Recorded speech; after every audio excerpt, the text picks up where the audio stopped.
응답은 상황을 이겨내라시는 하나님의 잠시 동안의 선물입니다. 응답은 영원하지 않습니다. 응답은 잠시 동안의 선물입니다. 응답으로만 먹고 사는 사람은 이 세상에 없습니다. 에덴 동산에서 쫓겨난 이후부턴 밭을 갈도록 수고를 해야 먹을 것이 생기도록 하셨습니다. 에덴에서는 천지가 인간의 먹거리였고 하나님의 선물을 누릴 수 있었지만 그 좋은 에덴 동산에서 추방된 인류는 스스로의 노력으로 살아가야 되는 삶으로 뒤바뀌었습니다. 응답은 왜 주시는가? 사람들은 착각을 합니다. 하나님을 만나고 하나님이 나를 사랑하시기 때문에 응답을 주실 거야. 항상 응답은 주셔야 하는 거라고 착각합니다. 응답이란 내 삶에 부족하거나 없던 부분을 하나님이 채워 넣어주시는 깜짝 보너스 선물과도 같습니다. 그런데 사람들은 응답이 오면 태만해집니다. 아닙니다. 응답은 깜짝 선물이지 그걸로 한 달을 살 수 있을지라도 1년 이상을 먹고 살라고 주신 것이 아닙니다. 로또 맞은 사람도 마찬가지입니다. 갑자기 큰 응답을 맞은 사람도 그 돈이 영원합니까? 결국 그 사람도 지금까지 살아온 것처럼 잘 관리하고 부지런히 일해서 살지 않으면 금방 들어온 돈은 쉽게 나갑니다. 글로벌 외식그룹 스노우포그룹의 5천억 자산가가 된 김승호 회장은 자신의 책 돈의 속성과 수많은 강연에서 말합니다. 정기적으로 들어오는 돈은 비정기적인 돈보다 훨씬 힘이 있다. 반대로 비정기적인 지출보다 정기적인 지출은 굉장히 위험한 거라고 경고를 해주고 있습니다. 1년에 올 비가 하루 만에 내리면 문제가 생기지만 적당량이 1년 동안 꾸준히 내리면 비록 양은 적을지라도 성장시키고 유지시키는 힘이 있다고 갑자기 들어온 돈보다 더 힘이 세다는 비유를 하였습니다.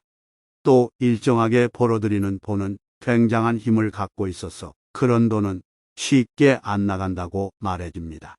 사람들은 일정한 비의 양보다 갑자기 내리는 폭우를 기대하고 원하고 있습니다. 하지만 하나님은 아십니다. 우리가 응답을 크게 받아도 유지하고 잘 사용할 줄 모른다는 사실을요. 김승호 회장 얘기를 더 해보면 돈은 생각과 감정을 가졌다고 말합니다. 돈은 인격이 아닌데 마치 살아있는 것처럼 표현합니다. 우린 응답에 대해서도 이와 같은 방식을 생각해 볼 수 있습니다. 응답은 돈과 같아서 생각도 없고 감정도 마음이 없는데 응답을 주셔서 우리가 받으면 우린 아무 생각 없이 감정 없이 그 응답을 공짜로 생긴 돈처럼 금방 써서 없애버리더라 그겁니다. 김승호 회장이 돈을 인격체처럼 대하라고 말해주듯이 응답을 주신 하나님을 생각하며 받은 응답도 귀하게 대하고 써야 하는 것이지요. 다수의 많은 사람들이 하나님이 주신 응답이 기회임을 잊고 있는 것 같습니다. 날마다 까마귀를 보내 일용할 양식을 공급해 주시진 않습니다. 탈진해서 죽고 싶은 엘리야에게 용기를 내고 힘을 내라고 하나님이 엘리야를 사랑하시기 때문에 길가에 날아다니는 까마귀를 통해서라도 단회적인 응답을 주신 겁니다. 그런데 우리는 모르는 사람이 어느 날 갑자기 나를 도와주었다. 응답을 받아서 전혀 생각도 못한 돈이 생겼고 병이 나았고 삶의 문제가 해결받았다라고만 잠시 동안 감정적으로 대하고 끝납니다. 그러면 그 사람은 앞으로도 나아지는 것 없이 변화되는 것도 없이 그대로입니다. 응답에 대해서도 태도가 중요합니다. 응답을 대하는 태도는 곧 하나님을 대하는 그 사람이 가진 삶의 태도입니다. 그저 반짝이는 인생을 살려면 응답을 막대해도 좋습니다. 하지만 제자리에 머물게 됩니다. 하나님이 주시는 응답은 변화를 요구합니다.